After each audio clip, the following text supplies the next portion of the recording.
Oh my goodness. Good evening. Not sure what that is, why that's doing that, but we'll go with it. Fly with it. Swing with it. To the fence with it. All that other stuff with it. So, Preacher Mark's always complaining about the announcements that we cut him off at the end, so I want to get my announcement in at the first. So there you go. See it here to the side. Prayer walk next Sunday, 7 p.m. at the school that you will be a part of or have been a part of. With your small group, your Sunday school class, and we'll be contacting the teachers and getting all the information. They'll be passing that along to everybody this week. That is next Sunday evening at 7 o'clock. So take care of that. You won't be allowed in the building, but we'll be outside. We'll have some prayer guides for you, and we'll provide those so you can get a part of that and go along with that. So there you go. All right, we're glad you're here this evening. Hope you had a good day. If you didn't, it's just too bad. Right now, I'm sitting here in the city, and it is getting dark and windy, and we're about to have some more rain. And it's just because Miss Jean Morris, she was talking about not having no rain. We're getting some more up here, Miss Jean, in the city. Y'all didn't live so far out there in the country, probably you ought to see some rain. But anyway, there you go. So let's move on. Get past this stuff and see what's going on. Don't forget the prayer walk. Don't forget this Wednesday evening with Preacher Mark. He'll be back at 7 o'clock. Choir practice. The youth will be meeting in the other building. They will be needing to have a face mask when they come, so be sure and bring that with them. And they'll be meeting at 6:30, same time as the choir is. So there you go. Somebody says it's raining like crazy at the church. Maybe Miss Jean's getting a little bit finally. Probably not, but we'll be hoping she does anyhow. All right? Glad y'all are here. Proverbs chapter 15. Going to start in the last of chapter 15 at verse number 33. Is where we're going to get started with this evening. That other guy, what's his name? Charles. Charles was with you last week, and I'm sorry about that because he's a lot smarter than I am. So you're back to normal with me. Those of you that liked it with him, too bad. He's not ever coming back. No, I'm just kidding. If y'all would ask him or talk to Preacher Mark, they would probably get him back, and I'd be glad to have him back anytime. Okay?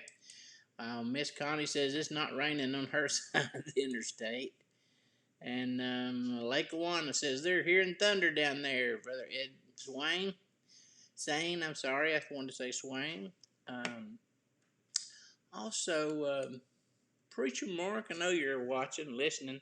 I saw on Facebook this afternoon that Valentine Chun, today was his last Sunday at his church. I had not heard anything about that, so I'm going to miss him. Don't know if he's going somewhere else locally or what the case may be. I didn't see anything, so be looking into that this week. So I'm going to miss Brother Valentine. He's a good guy, man. Oh man, he works like a Trojan. I mean, he was going to school, working a full-time job, was pastoring a church and leading a church plant, along with a Bible study up in Jacksboro. So he is a busy little old man.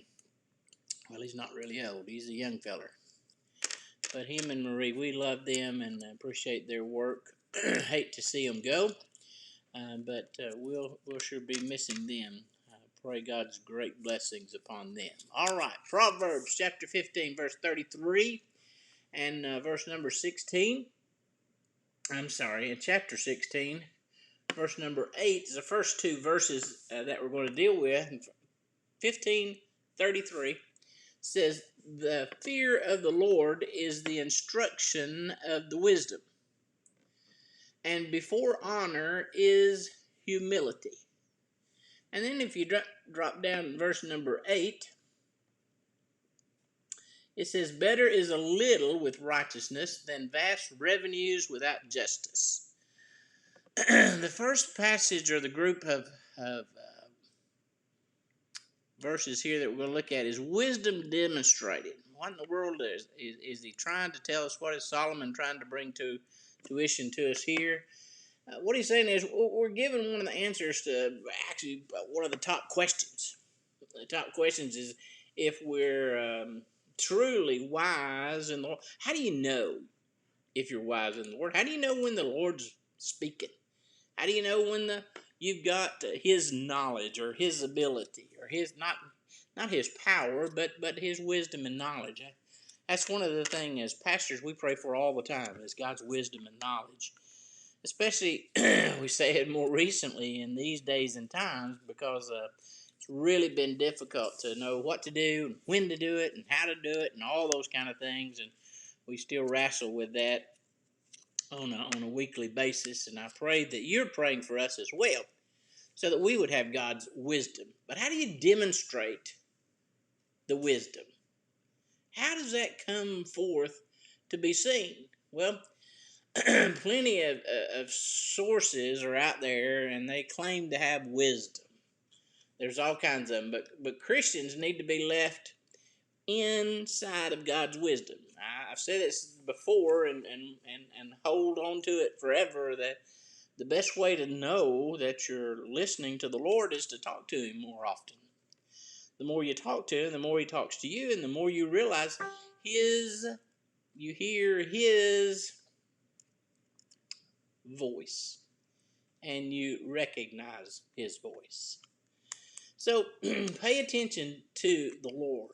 According to this verse, we know we're receiving wisdom because it causes us to fear the Lord. Now, what in the world is fearing the Lord? Are we supposed to be scared to death of Him as like we've seen a ghost, or how does all that work? Let me try to show you this if I can. The biblical conception of fear embraces a much wider dimension than our common English word, which simply denotes some sort of dread or terror. While this meaning forms an essential part of the scriptural picture, it's not the primary significance, especially when the fear of God and awe-inspiring reverence is referred to. That's what Baker Encyclopedia of the Bible gives us the definition in reference to fear. It's not that we are to dread it.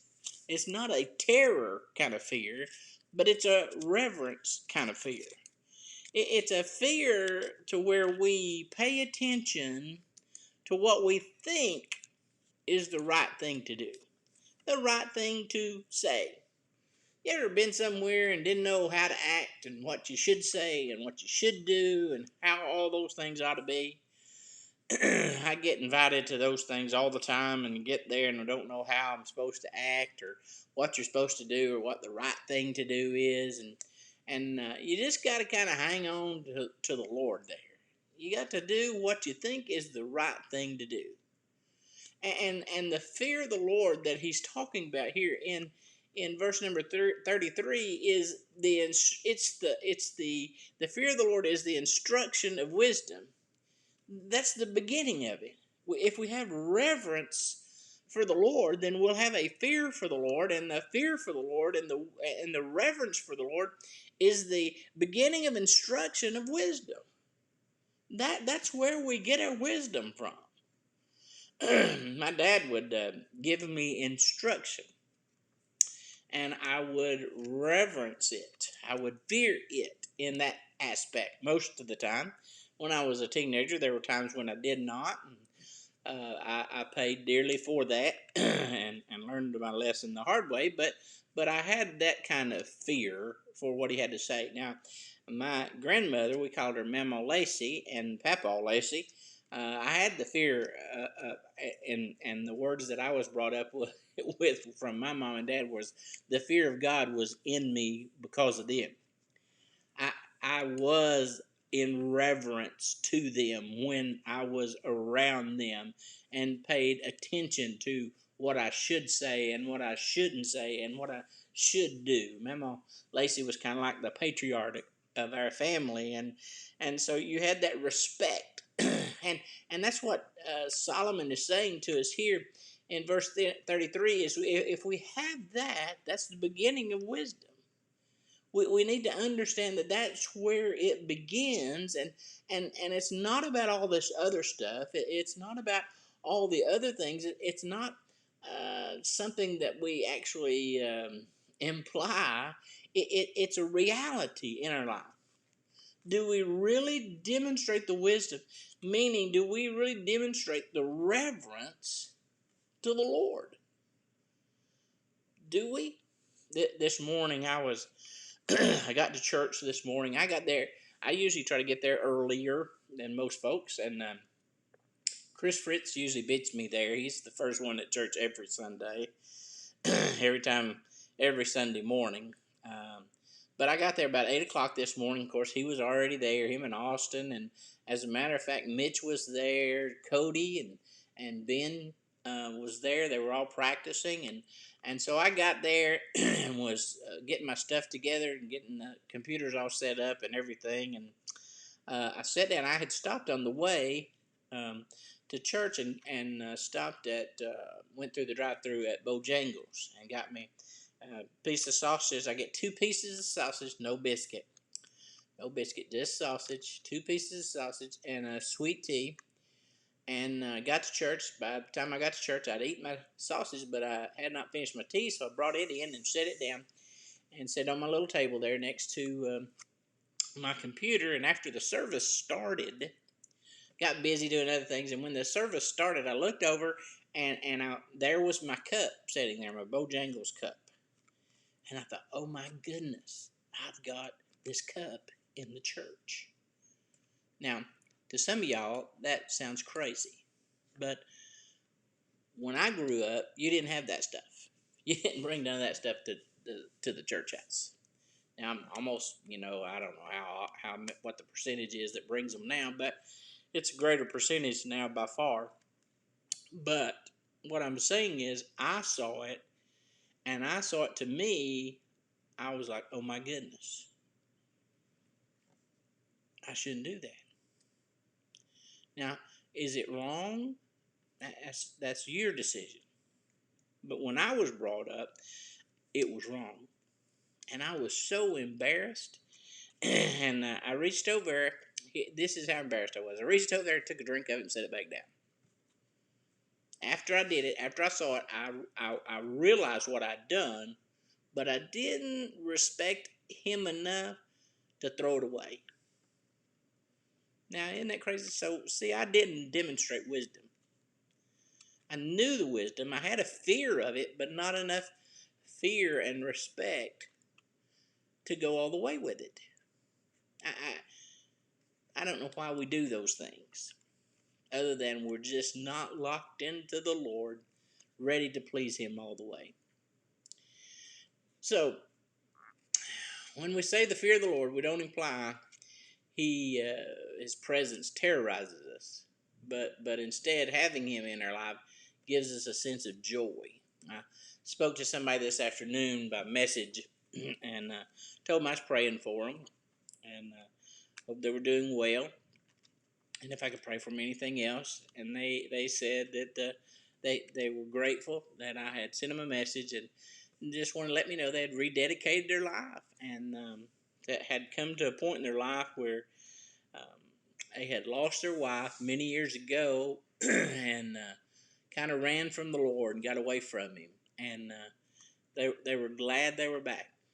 Said they drove past our church for 100 times since they had moved down to that area, but never stopped, but had felt drawn to come.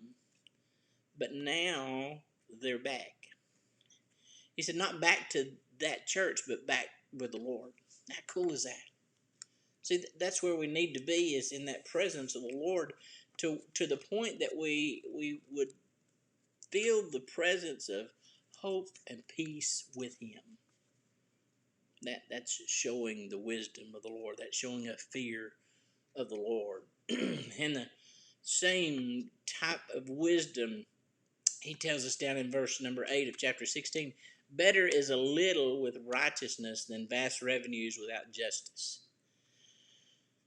Now, what's he saying here?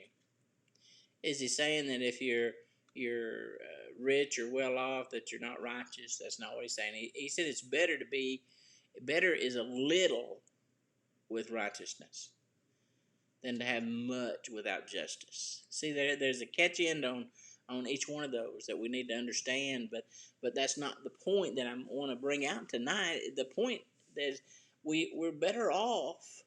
We're better off with righteousness. We're we're better off with justice. We're better off with the things that that God gives to us, and Solomon is reminding us here as he tells us that we shouldn't hold on to what we want or what we think we need, but we've got to hold on to what the Lord has for us and what his desire is for us. So what kind of righteousness do you have? What kind of temperaments with justice means? And and right now, wow, should we be talking about justice right now? Holy moly, things are going on crazy, isn't it? People are, oh my goodness, I never seen. I was watching the news the other night, and this lady was on there, and she was fussing about school starting and our kids not being safe, and she was at a big back to school clothing sale. I don't remember what it was called, but anyway, she was at this big sale and she was talking about how oh, we need to be careful and all this stuff. But I'm taking my kids to homeschool, virtual schooling, that kind of stuff because I'm just afraid. And she had her mask on, and their kids had masks on, and she turned around when the reporter got done interviewing her. She turned around, pulled her mask off, and started grabbing and moving every piece of clothing on the rack. To me, that was hilarious because she's afraid of what's out there, but yet she's touching everything in the building. And she removes her mask when she gets around other people that are doing the same thing she was doing.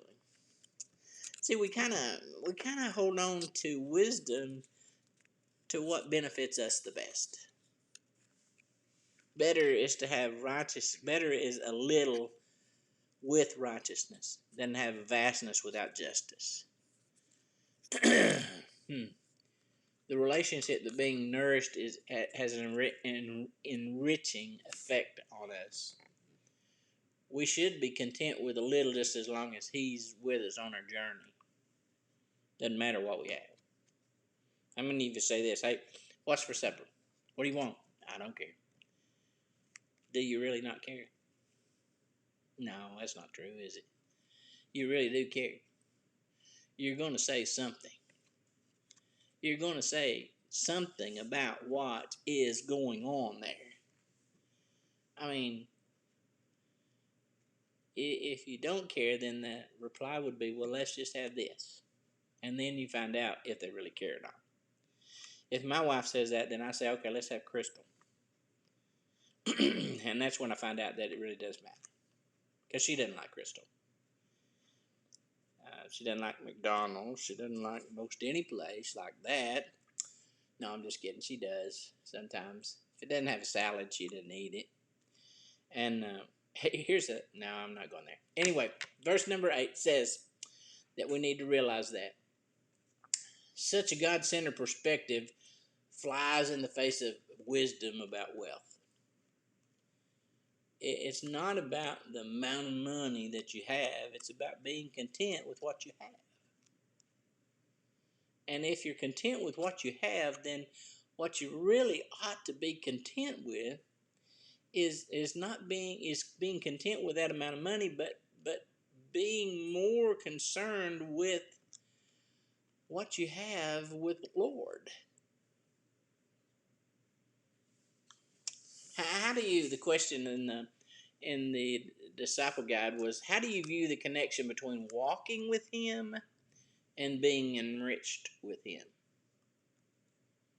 How do you view the connection between walking with Him and being enriched with Him? Walking with Him, you can walk with anybody. do you walk with the Lord? See, somebody, Brother Ed said he was one of those that was brought up not to bring food and drink in the church, but now he has to bring a little water with him in case he starts coughing. Many do, Ed. Many do.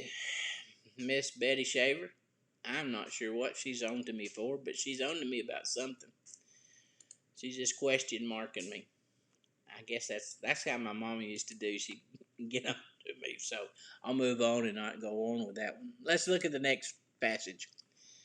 The next one goes, and I'm just having all kinds of problems with my computer this evening for some reason. Here we go. Accountability established in chapter 16, verses number 1, 4 through 5, and verse number 9. The accountability established. When someone develops a plan, they generally spend time making the plan. But sometimes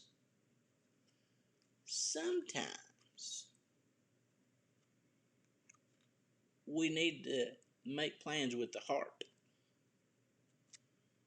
Now, I'm a planner. I like making plans. I like knowing what we're going to do and how we're going to get it done. And that's the way I do things. I do not just make plans off, as the old saying goes, off the cuff. I'm not one of those. I don't work that way real well. But I like to have things planned out. And I don't know if that's, some people say that's your personality, some people say that's the way you were brought up, some people say that's the way you were taught. But I want you to know that I think in my case, it's because I want to be led first in doing the right way. I want to spend a little time with the Lord and say, Lord, what should I do? How are we going to do this? See, somebody said, wanted to know why we sort of assign seats. We don't assign seats. If you want to sit somewhere else, just let us know, and we'll move you. But we keep track of where you sit, because if someone at church finds out later on that they did contract COVID-19 and they contact us and it is within the time frame, the CDC requires us to report to everyone that was around them that they were positive. So I need to keep track of who was sitting where. There's a lot of factors involved with this going back to church and things that are going on. It's not just we're trying to make you sit in a different seat. That's not it. I want you to feel somewhat comfortable. I don't want you to be too comfortable when you come to church. Otherwise, the Lord's not speaking to you. But I do want you to be somehow, in some point, some way, shape, form, or fashion, I want you to be somewhat comfortable. So,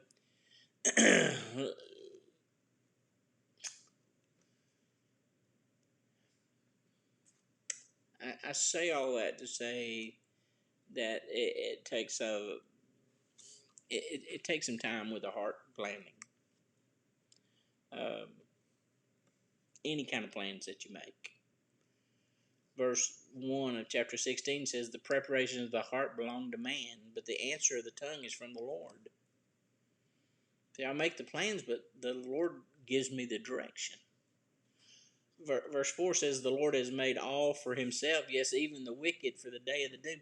It doesn't matter what happens or who you think is in charge or who you think is doing things around him or around us. It doesn't matter.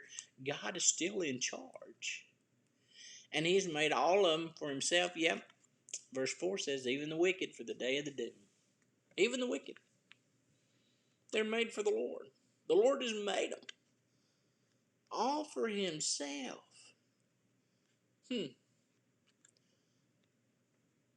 Well, as we establish the accountability, hey, you make a plan, but we have to implement the plan. The final product doesn't depend on the person's attention to details, initiative, or passion. The Lord has the final word in the plan. He has the final word. Verse 4 and 5. The Lord made it all for himself, yes, even the wicked, for the day of the doom. Everyone proud in his heart is an abomination to the Lord. Though they join forces, none will go unpunished. Can I? Well, I will anyway. I'm going to pause right here and say, man, is that from today?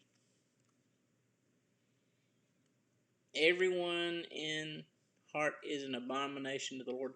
Though they join forces, even though we get together in a crowd and many are around us, if we're doing things against the Lord, he says it doesn't matter if you join forces or not, they're not going to go unpunished. The day of the Lord, it's coming. When a person rejects the Lord, he becomes like unfertile ground. Now, is he still fertile to the Lord? Absolutely. Can the seed still grow there? Absolutely. But when we keep rejecting him, we need to realize that what we're doing is we're pushing him further away. And it doesn't matter if we join forces with others or not, it's still we're pushing him away. There's some things that goes on in here in chapter 16 down in chapter 6 verse 16 through 19.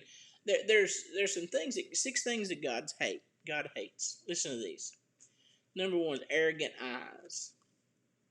Number 2 is a lying tongue. Number 3 is hands that shed innocent blood, a heart that plots wicked schemes, a feet eager to run evil, a false witness, one who stirs up trouble. It's all in verses 17 through 19. In that, you see the first 5 items move from the top of the body, which is eyes, to the bottom of the feet. And in the center of those is the heart. A heart that plots wicked schemes. We need to deal with our heart with the Lord. And that's where we establish some accountability. A person's heart is the place in which plans take shape. We decide the way we'll go based upon what's in our heart. People who reject it, the Lord will choose a way that seems right to them, not him. Has your accountability been established? Has your wisdom been demonstrated? Well, look at the next one. Section 3, motives matter. Chapter 16, verse 2 and verses 10 and 11. Chapter 16, verses 2. This proverb serves as a reminder that we may deceive ourselves into believe that we're doing what's right, but we're just not. He examines that there are judges and purity reasons what we're doing in that way. He weighs our motives in chapter 16, verse number 2. It says, all the ways of man's are pure in his own eyes, but the Lord weighs the spirit. Well, yeah, if I think I'm going to do something and I pick what way I'm going to do it, I think it's good for me. But is it good for the Lord? Is it good for my relationship with the Lord? Is it good for my witness for the Lord? See, the motive matters. The motive is Is it for me or is it for him? Look down verse number 10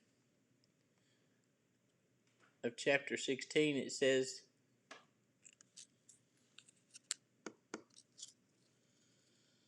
"My nation is on the lips of the king. His mouth must not transgress in judgment. Honest weights and scales are the Lord's. All the weights in the bag are his work." To help us grasp the importance of having the right motive, Solomon brings to our attention what could be described as the ideal king.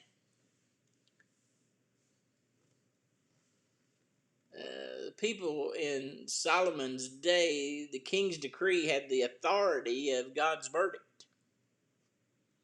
God would direct the king to understand what would be best for the kingdom. In turn, the king would pass that along to the people. Now, we know, as looking back in history through God's word, the kings didn't always do that. But before you look down upon the king, look in the mirror. Because we don't either. We decide to do what's best for us. What's going to help us. What's going to be best for me and my situation.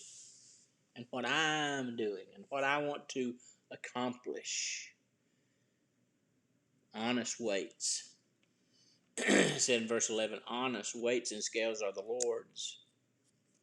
All the weights in the bag are his work. Solomon gave another example there of the value God placed on right motives.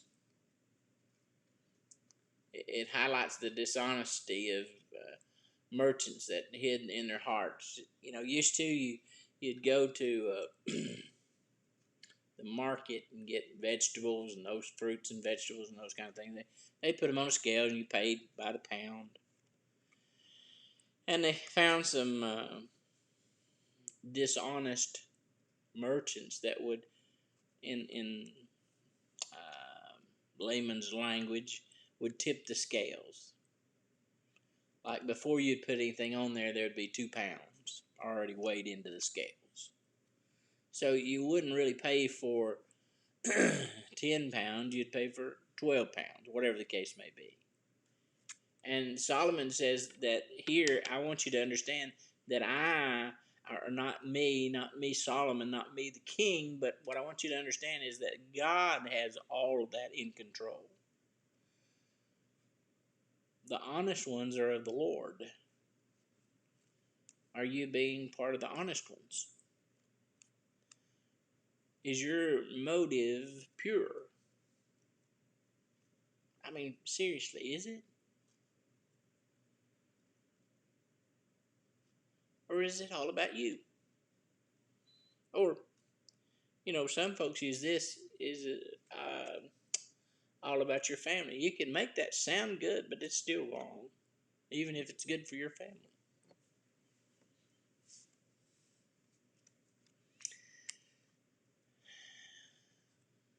What about the motives?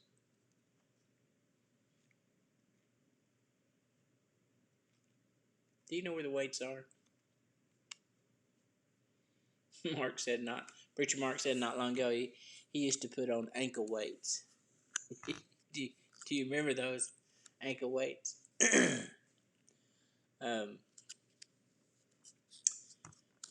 That's not the weights that we're talking about here in Solomon. He's talking about the things that you weigh to determine what you should do. I left the church this morning after everybody was gone and locked the doors. I was today, unusual today, I was the last one out, and I tried to decide what I wanted for lunch. My wife came to the 9 o'clock service, so I knew she had already eaten lunch, or whatever the case may be. And so anyway, I sent her a text, said, "Do you want anything?" And nope, don't want anything. I said, "Okay, I'm going to stop and get me something on the way home." And so I did. I ordered it. And I'm going to tell you, I've said this before, I love curbside service. And curbside service at Chili's is the best. You can order it on an app on your phone, pay for it, and they'll tell you what time to be there. Today, I left the church, came down to Chili's. On the way to Chili's, I saw I still had about 12, 15 minutes before my lunch was supposed to be ready, so I whipped into the car wash, thought I'd get my car cleaned off. I was had all the gunk on it from last week, being up in the mountains and dust and everything and the spots. And anyway, I ran through the car wash, and while I was in the car, actually in the car wash, I got a little notice from Chili's that said, "Hey, we recognize you're here, and your food will be out shortly." And I thought, "Oh my goodness, how do they do that?" I mean, I'm close. I'm across the street, but I'm not there yet. I hope they don't take my food to somebody else. See, I was concerned about me. I wasn't concerned about what was right. I was concerned about, what about me? And got through the car wash, got over to Chili's. The guy came out and asked me my name, and I told him who it was. He said, "Okay, here's your order." I said, "Thank you very much. I really appreciate that. I really do appreciate you bringing that out to me, and appreciate you bringing it out to the right vehicle." He said, "Yeah." He said, "We got notice you were here earlier, but we didn't see you." I said, "I know, and I was in the car wash across the street." He said, "It does that sometimes." He said, "That just makes us hurry." I said, "Well, I apologize that you had to hurry, but I'm grateful for what you did, and I'm grateful for what you do." And he stopped as he was going back, and he turned back around to me. He said, I really appreciate that." And I said, I really do mean it. I really do. I am grateful. And as I was driving home from there, I was thinking, was I grateful for him doing that so I could be lazy and stay in the car, or was I grateful that he was actually doing it? I got home, got my food out, had to pause before I ate and say, "Lord, I'm sorry," because I wasn't doing what I should have been doing. I was grateful for me that he was doing it for me. I wasn't grateful for him. See, my motives they didn't follow down the right path. They mattered, but they mattered just to me in that occurrence. What actions can you take to ensure your motives please the Lord? You know, in this day and time, you can just slow down and think, did I do that for me, or did I do that for somebody else?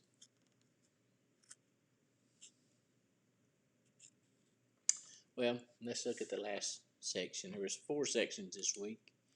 And this one is, there's blessings assured. Blessings assured in verse 3 and verses 6 and 7. God values our willingness to commit what we do to Him.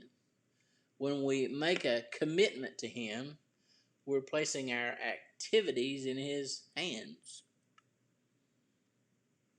Have you done that? Have you given Him your activities?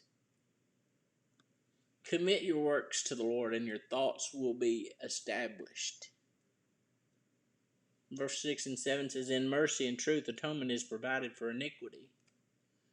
And by the fear of the Lord one departs from evil. And when a man's ways please the Lord, he makes even his enemies be at peace with him." See, when we're out and about to please the Lord, according to Scripture, verse number 7, even the enemies, even my enemies, will be at peace with us. You say, "Well, that ain't never happened." Has your ways really pleased the Lord? Has your motives been pure? Have you had enough accountability established with the Lord? Do you show the wisdom of the Lord? See, there's some things that we need to do to understand that these things are coming.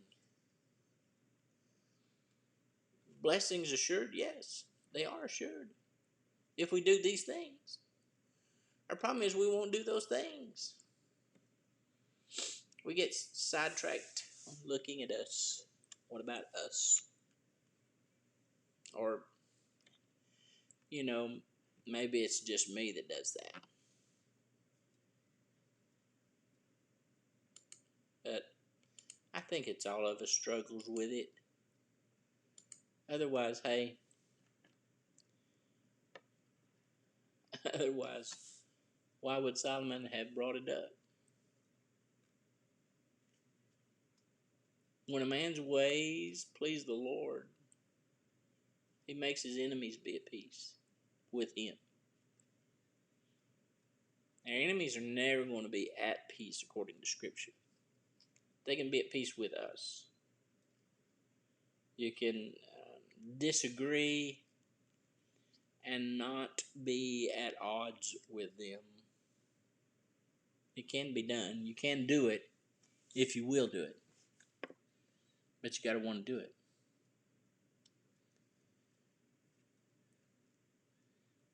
It's better to be focused on him. And Bridget said, I'm always right here with me. So it's here. It's easy to get focused on me. It's easy for us all to get focused on us. But God wants us to focus on him. What about him? Commit your work to the Lord. Your thoughts will be established. Your thoughts will be established. In mercy, truth, atonement is provided for iniquity, and by the fear of the Lord one departs from evil. I'm telling you, it's not easy focusing on something other than us. It's not. But God says when we do it, there's a blessing to behold. If we will do it, we can be pleasing to God. Will you be pleasing to the Lord? Have you been pleasing to the Lord? Will you start?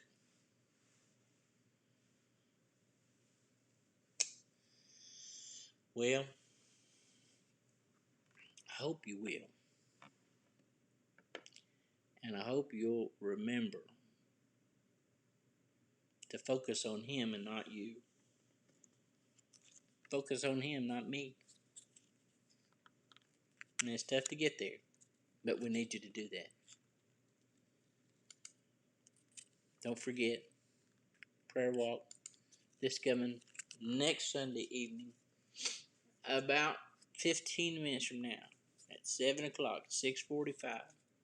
I'll be teaching at 5 o'clock instead of 6 o'clock. I guess the preacher didn't want me to have a nap next week, so I won't get one. So I'll be teaching at 5 instead of 6, and then we'll be prayer walking at 7. My class, I'm in charge of Philadelphia School, or I'm the staff person for Philadelphia School, and I'm partnered with Tony Arnold's class and Rick and Jennifer Bullard's class, and so we prayer walk Philadelphia School. And in the past, our prayer walks, we've always gone to the school, done our prayer walk, and then we've met back for ice cream, and had ice cream Sundays. And I don't know how they'll do that this year, but I'm sure Tony Arnold will figure out a way, because he is the ice cream man. I mean, if you think you've seen somebody eat a lot of ice cream, you need to see him eat ice cream. He can eat some ice cream. But anyway, that's next Sunday evening at 7 o'clock. This coming Wednesday night, 6:30, youth in the youth house with mask and social distance.